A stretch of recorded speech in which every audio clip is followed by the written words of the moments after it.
السلام علیکم ورحمۃ اللہ وبرکاتہ۔ بسم اللہ الرحمن الرحیم۔ دوستو، جب سلطنتیں قائم ہوتی ہیں تو خون بہایا جاتا ہے، اور خون کے بدلے خون بہانے کے لیے جنگجوؤں کی ضرورت ہوتی ہے، اور ان جنگجوؤں کے سینے میں ایک مضبوط دل اور دماغ میں ایک بہترین عقل کی ضرورت ہوتی ہے۔ اور دنیا کے بہترین اور سخی، چالاک، عقل مند اور دور اندیش جنگجوؤں کا ذکر کیا جائے تو ان میں سلطان صلاح الدین ایوبی رحمۃ اللہ علیہ کے جیسے بہادر، عقل مند، دور اندیش اور سخاوت حکمرانوں میں آپ کا نام ضرور آتا ہے۔ اور جہاں سخاوت کا ذکر آئے تو وہاں ہمیں سلطان صلاح الدین ایوبی رحمۃ اللہ علیہ کے بارے میں کوئی نہ کوئی دلچسپ ایسا منفرد واقعہ ملتا ہے جن کو سن کر ہمارے روحوں کو سکون اور دلوں کو اطمینان ملتا ہے۔ دوستو، ہم آپ کو یہاں بھی ایک ایسا واقعہ جو کہ سلطان صلاح الدین ایوبی رحمۃ اللہ علیہ کی عقل مندی، دور اندیشی اور سخاوت کو ظاہر کرتا ہے، آپ کو سنانے لگے ہیں۔ ایک دفعہ سلطان صلاح الدین ایوبی رحمۃ اللہ علیہ کو کھوجیوں کی طرف سے خبر ملی کہ حضور مصر کے مغربی طرف سے پہاڑیوں کے قریب ایک گھنا جنگل ہے، اور ہماری اطلاعات کے مطابق اس گھنے جنگل میں بہت بڑا گڑھا ہے، اور اس گڑھے میں ایک بہت بڑا خزانہ چھپا ہوا ہے۔ لیکن پریشانی کی بات یہ ہے کہ آج تک جو بھی جنگجو، جو بھی بادشاہ، جو بھی سپاہی اس خزانے کو حاصل کرنے کے لیے نکلے ہیں وہ واپس زندہ نہیں لوٹے۔ یہ سن کر سلطان صلاح الدین ایوبی رحمۃ اللہ علیہ سوچ میں پڑ گیا کہ آخر اس خزانے کے پیچھے کیا راز چھپا ہے جس کی وجہ سے آج تک اس کو کوئی حاصل نہیں کر سکا۔ پھر سلطان نے پوچھا کہ بتاؤ اس خزانے کا حجم کتنا ہے؟ تو کھوجیوں نے کہا کہ ہمیں خزانے کے حجم کا صحیح تو معلوم نہیں، لیکن ہم اتنا معلوم ہے کہ اگر وہ خزانہ آپ مصر کے تمام غریبوں میں بھی بانٹ دیں تو وہ پھر بھی خزانہ ختم نہیں ہوگا۔ یہ سن کر سلطان بڑا خوش ہوا اور کہا کیا مصر کا کوئی بھی غریب آدمی غریب نہیں رہے گا؟ اس کی ہر ایک خواہش کو پورا کیا جائے گا۔ یہ سن کر ساتھ میں کھڑے آپ کے قریبی کماندار نے کہا، حضور جتنا وہ خزانہ بڑا ہے اس کو اتنا ہی حاصل کرنا مشکل ہی نہیں بلکہ ناممکن ہے، کیونکہ آج تک جو بھی اس خزانے کو حاصل کرنے کے لیے گیا وہ واپس نہیں آیا۔ سلطان صلاح الدین ایوبی رحمۃ اللہ علیہ نے اسی وقت کھڑے ہو کر قسم کھائی کہ اگر میں نے وہ خزانہ حاصل کر لیا تو میں اس کا ایک بھی سکہ خود خرچ نہیں کروں گا اور نہ ہی شاہی خزانے میں لگاؤں گا، بلکہ سارے کا سارا خزانہ میں غریبوں میں بانٹ دوں گا۔ یہ سن کر تمام سپاہی اور کماندار حیران ہوئے، لیکن یہ حیرانگی ان کی پہلی مرتبہ نہیں تھی، کیونکہ سلطان صلاح الدین ایوبی رحمۃ اللہ علیہ نے کئی ایسے موقعوں پر ایسی سخاوت دکھائی کہ بڑے بڑے بادشاہ بھی حیران ہو جاتے۔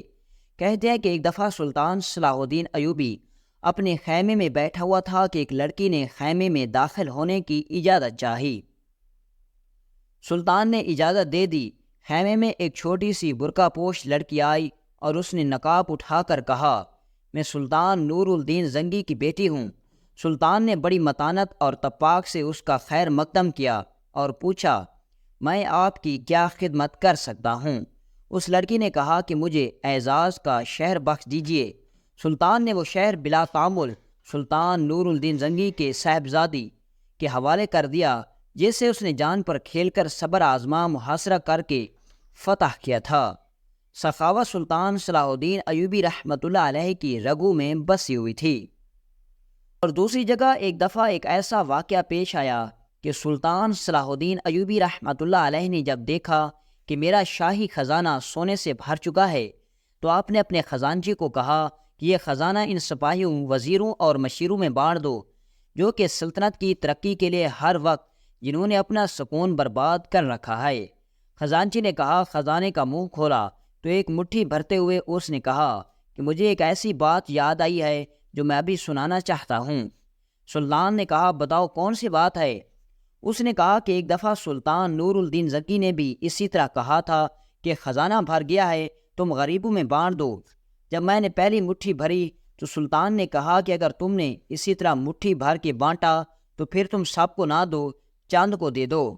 سلطان صلاح الدین ایوبی رحمۃ اللہ علیہ نے کہا، خزانہ وہ ہے جو غریبوں کے کام آئے، تم ایک ہاتھ سے نہیں بلکہ اپنے دونوں ہاتھوں سے مٹھی بھر بھر کے وزیروں، مشیروں، غریبوں، تمام مظلوموں میں بانٹ دو اور انشاءاللہ یہی خزانہ چند دنوں کے بعد پھر سے بھر جائے گا۔ دوستو، یہ تھی سلطان کی سخاوت۔ الغرض اپنے موضوع کی طرف لوٹتے ہیں۔ سلطان خاموشی سے اپنے کمرے کے اندر چلا گیا اور جا کر اپنے ایک قریبی جاسوس کو بلایا اور کہا کہ مجھے اس خزانے کے بارے میں تفصیل سے بتاؤ کہ وہ خزانہ کیوں چھپایا گیا، کون اس کے مالک ہیں اور وہ حاصل کرنے والے کو کیوں قتل کر دیتے ہیں۔ کھوجی نے بتایا کہ حضور، ہماری کئی سالوں کی محنت کرنے کے باوجود اور بہت سے خطرات جھیلنے کے بعد یہ پتہ کیا کہ وہ خزانہ آج سے کئی صدیاں پہلے کسی بادشاہ نے اس گھنے جنگل کے بیچ اس گڑھے میں چھپایا تھا۔ لیکن اتفاق کی بات یہ ہے کہ وہاں ایک قبیلہ آباد ہوا جو کہ بالکل ہماری دنیا سے ہٹ کر ہے۔ وہ قبیلہ بالکل جنگلی قبیلہ ہے۔ وہاں لوگوں کا رہن سہن سب کچھ ہم سے مختلف ہے اور وہ بہت ہی جوفونی لوگ ہیں۔ سلطان نے کہا، پھر وہ خزانے کو کیا کریں گے؟ تو اس نے کہا کہ وہ حضور، وہ اس گڑھے کو اپنے خدا کا گھر سمجھتے ہیں، جس کی وجہ سے وہ اس گڑھے میں چھپے ہوئے خزانے کے گرد کسی کو جانے تک کی اجازت نہیں دیتے۔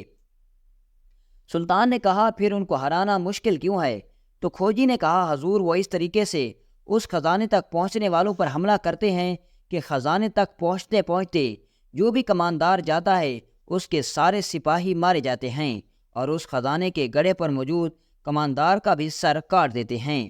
اور اس ڈر کی وجہ سے اب اس خزانے پر حملہ کرنے کی کوئی بھی کوشش نہیں کرتا۔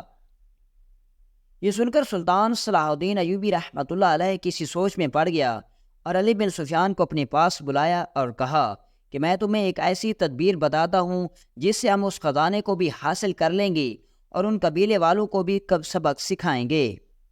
علی بن سفیان بڑا حیران ہوا کہ حضور، آخر اتنے بڑے قبیلے کو جو کہ اتنے چالاک اور جنگل کی ایک ایک چیز کو، ایک ایک راستے کو اچھی طرح سے جانتے ہیں، ہم اس نئے جنگل میں کس طرح ان کو ہرائیں گے؟ تو سلطان صلاح الدین ایوبی رحمۃ اللہ علیہ نے علی بن سفیان کو کہا کہ تم رات کی تاریکی میں جاؤ، جب وہ قبائل والے سو جائیں تو مختلف جگہوں پر سپاہیوں کے مجسمے کھڑا کر دو، اور جب ہم وہاں اس خزانے کو تلاش کرنے کے لیے پہنچیں گے تو وہ ان مجسموں کو انسان سمجھ کر ان کے گلے کاٹیں گے، اور جیسے ہی وہ ان کے گلے کاٹنے کے لیے ان مجسموں کی طرف بڑھیں گے، انہی مجسموں کے نیچے جھاڑیوں اور درختوں کے پتوں میں چھپے سپاہی اٹھ کر ان کی گردنیں کاٹ دیں گے، اور آہستہ آہستہ ہم اس خزانے کی طرف بڑھتے رہیں گے، اور خزانے کے دہانے پر ہمارے ان قبائل والوں سے جنگ ہوگی، اور انشاءاللہ ہمیں اپنی سپاہیوں پر پورا یقین ہے کہ ہم ان کا خاتمہ کر دیں گے۔ علی بن سفیان نے بڑی محنت اور مشقت کے بعد سپاہیوں کے مجسمے اس جنگل پر مختلف جگہوں پر کھڑا کر دیے اور ان مجسموں کے ساتھ جھاڑیوں میں اپنے ایک ایک سپاہی سلا دیے۔ صبح کے وقت جیسے ہی سلطان صلاح الدین ایوبی رحمۃ اللہ علیہ کے سپاہی اور سلطان اس جنگل میں داخل ہوا تو سلطان کی ترکیب کے مطابق جیسے ہی ان قبائل والے اس مجسمے کو دیکھتے تو پیچھے سے جا کر وار کرتے اور ان کے گلا کاٹنے کی کوشش کرتے، اور اتنے میں سلطان کے سپاہی جو کہ جھاڑیوں میں چھپے ہوتے اٹھ کر ان کو قتل کر دیتے اور کسی کو کانوں کان خبر بھی نہ ہوتی۔ اور اسی طرح سلطان صلاح الدین ایوبی کرتا کرتا اس گڑھے کے دہانے پر پہنچ گیا۔ وہاں بہت سارے سپاہی موجود تھے اور ان کے قبیلے کا سردار بھی وہاں موجود تھا، جو کہ شکل سے بہت بھیانک لگتا تھا کیونکہ اس دنیا سے بالکل مختلف تھے۔ سلطان نے اس سے کہا کہ تم ہمیں یہاں سے خزانہ لے کر جانے دو، ہم تمہارے خدا کے گھر کو کچھ نہیں کہیں گے، صرف خزانہ نکال کر چلے جائیں گے، لیکن اگر تم نے آگے سے مزاحمت کی تو ہم تمہارے ان سپاہیوں کی طرح تمہاری گردنیں کاٹ دیں گے اور خزانہ بھی لے جائیں گے۔ ان کے سردار نے کہا، ہم اپنی جان تو دے دیں گے لیکن اپنے خدا کے گھر کو کچھ نہیں کہنے دیں گے۔ سلطان اپنے سپاہیوں کو حکم دیا کہ ان پر حملہ کر دو۔ اسی وقت جنگ شروع ہو گئی اور چند ہی لمحوں میں سلطان صلاح الدین ایوبی رحمۃ اللہ علیہ کے تمام سپاہیوں نے ان تمام قبائل والوں کے سر کاٹ دیے، اور اس کے بعد سلطان نے اپنے سپاہیوں کو حکم دیا کہ یہاں سے خزانہ نکالنا شروع کر دو۔ اور کہتے ہیں کہ سلطان کے سپاہیوں کو 2 دن مسلسل اس خزانے کو محل تک لے جانے کا وقت لگا، اور اس کے بعد سلطان نے اس تمام خزانے کو جب دیکھا تو مصر کے خزانے سے کئی گنا زیادہ تھا۔ لیکن سخاوت کی بات یہ تھی کہ سلطان نے وہ تمام خزانہ غریبوں میں بانٹ دیا اور اس کا ایک سکہ بھی شاہی خزانے میں نہیں لگایا، اور دوستو اسی طرح سلطان صلاح الدین ایوبی رحمۃ اللہ علیہ نے اپنی عقل مندی سے اس خزانے کو حاصل کر لیا اور سلطان کا ایک بھی سپاہی شہید نہ ہوا، اور اس خزانے سے سلطان نے مصر کے بہت سارے ایسے چولہے جلا دیے جو کہ غربت کی وجہ سے بجھ رہے تھے، اور اسی طرح سلطان نے اپنے عقل مندی سے اس سارے علاقے پر بھی قبضہ کر لیا۔